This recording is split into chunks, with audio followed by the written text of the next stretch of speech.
Passamos a apresentar os 4 Evangelhos, Revelação da Revelação, Jean Baptiste Rustin. Narração, Paulo de Moraes.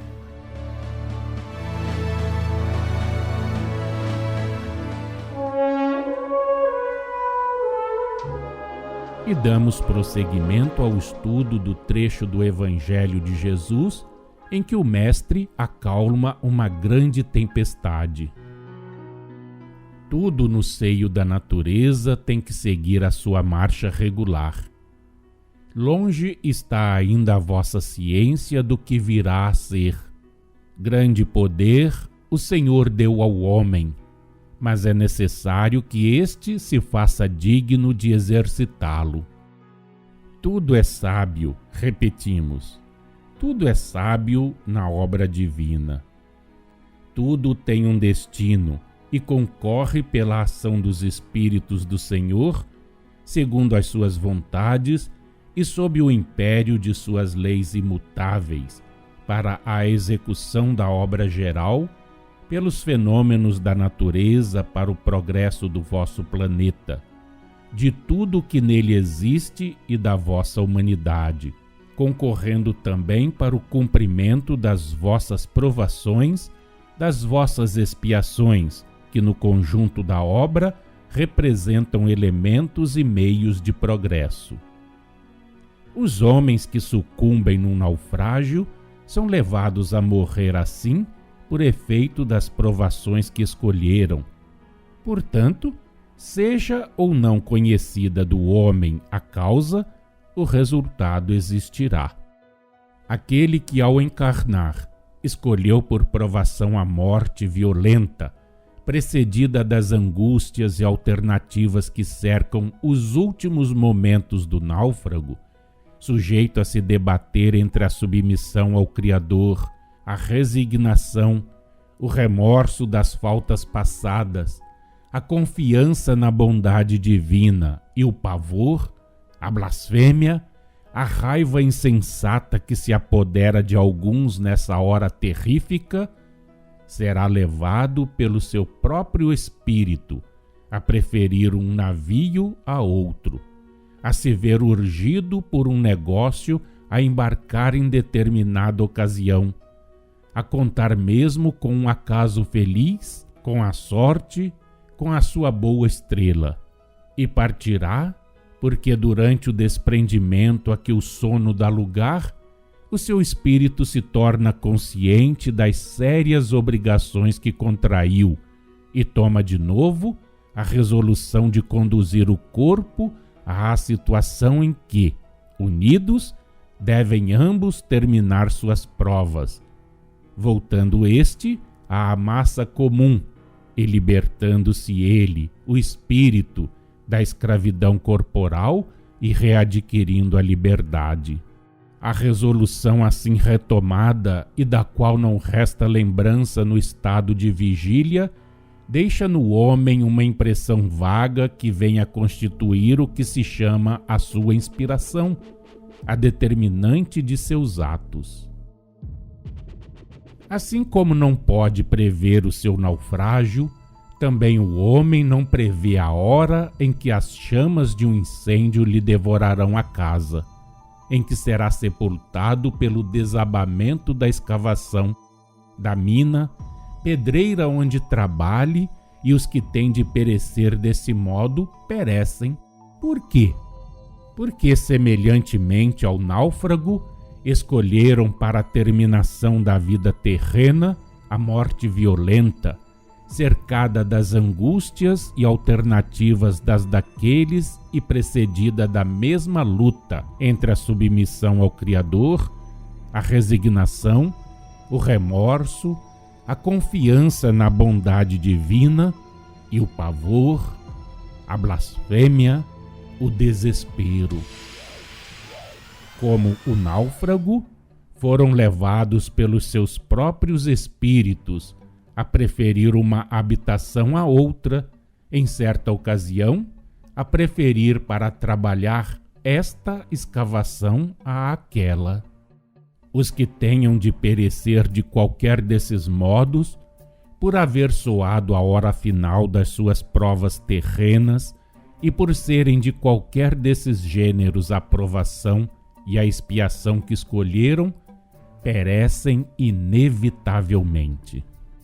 Os que devam escapar à morte, por não haver soado ainda aquela hora, escapam.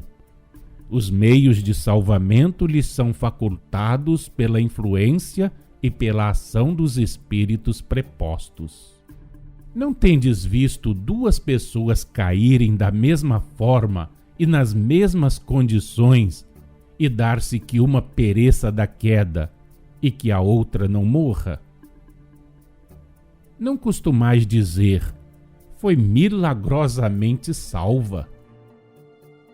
Quando num naufrágio, num incêndio ou num desabamento todos perecem, é que todos tinham chegado ao termo de suas provações e haviam escolhido por provação e expiação aquele gênero de morte. No mesmo dia, à mesma hora, não morre na terra uma porção de homens? Deem-se ou não no mesmo lugar as mortes, a razão é sempre a mesma: terminação das provas terrenas. Todos estes fatos ocorrem às vistas dos homens sem que eles procurem conhecer, quer as causas da morte, quer as causas, as influências que preparam e põem em prática os meios, quaisquer que sejam, de salvamento, fazendo-o por forma tal que tudo quanto deva suceder, sucede.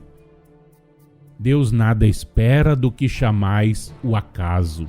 Tudo o que tenha de acontecer, do ponto de vista da terminação das vossas provas, das vossas expiações, acontece pela ação dos vossos próprios espíritos e sob a influência espiritual. Tudo tem, pois, a sua razão de ser. A pena de talião é muitas vezes escolhida pelo espírito culpado. Um que em precedente existência cometeu o crime de assassínio friamente premeditado, pode obter da bondade e da justiça do Senhor expiar essa falta por uma lenta agonia, cujos transes o depurem e o reconduzam àquele a quem ofendera. O que acabamos de dizer não convém seja separado quanto ao que se deva entender pelo que chamais o instante fatal da morte. Atento o livre-arbítrio do homem, da explicação que vos daremos acerca do 5º mandamento do Decálogo. No estado de inferioridade em que ainda se acha o vosso planeta, os flagelos, a peste, a fome e a guerra contribuem para o progresso dos povos, porque são meios de provações e expiações e servem para o desenvolvimento da civilização, da ciência, do adiantamento moral e intelectual, abrindo caminhos à atividade, à prática do devotamento e da caridade.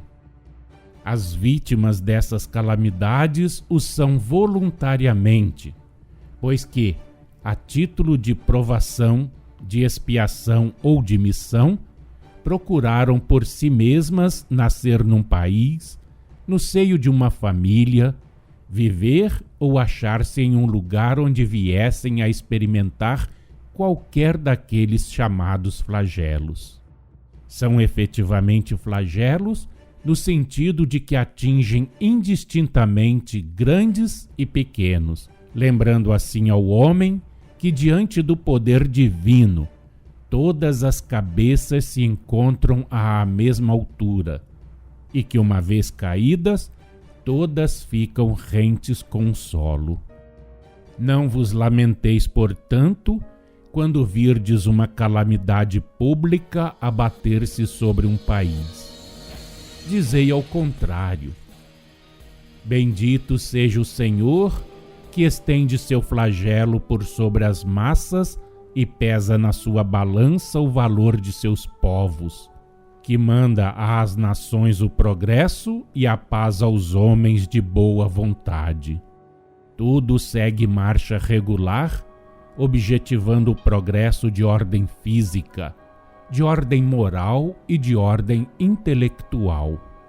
Tudo na natureza é preparado e dirigido pela ação dos espíritos prepostos, segundo a vontade do Senhor e sob o império das leis naturais por ele estabelecidas desde toda a eternidade. Foi assim que, pela vontade do Mestre, a quem Deus tudo outorga, que de Deus recebe diretamente a inspiração e ilimitados poderes, e pela ação dos espíritos prepostos, se desencadeou e aplacou a tempestade, sucedendo-lhe grande calma.